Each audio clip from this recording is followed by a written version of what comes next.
Mẹ ngon thì nó hay luôn còn.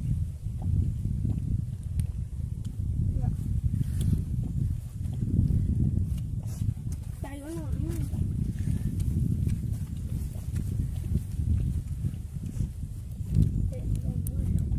Nó có thể rồi.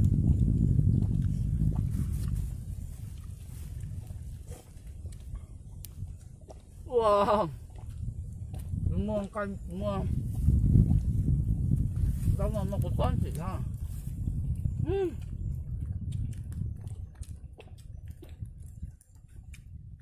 Nó có toán. Ôi ôi.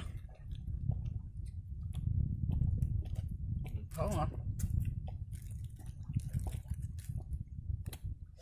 Mất rồi nó về cái con nó lúc gì.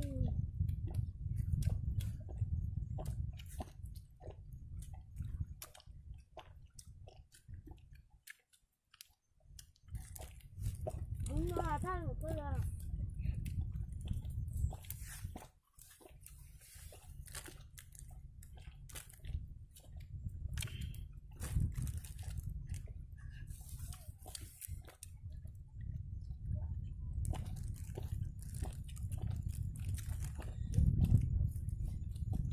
để bị nó bị con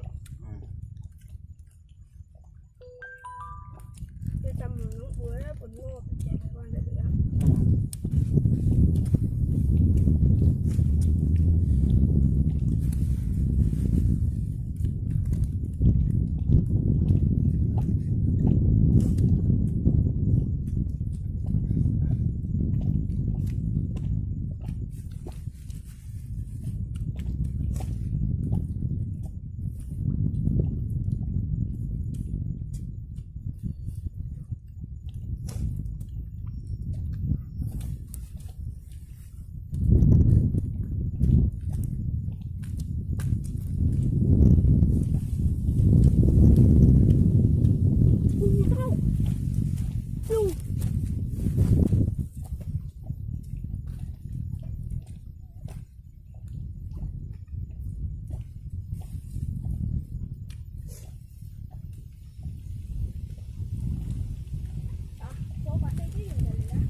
Ủa.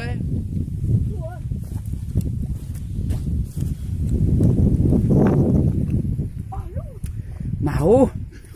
Cái bên nó nhớ đi à. Nó mỏ tiếng màu.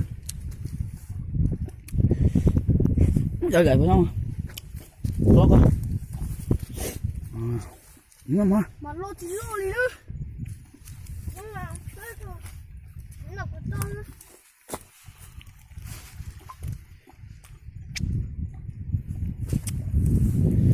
Nó món đồ có to thế này. Mình thấy thì món như món ngọn cầu thế này. Nó món ngọn cầu chứ món rau này.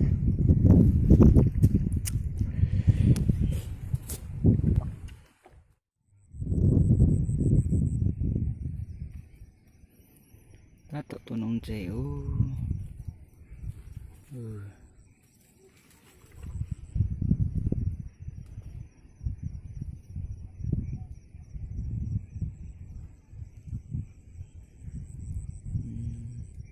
Sợi tụi đua ra lại nó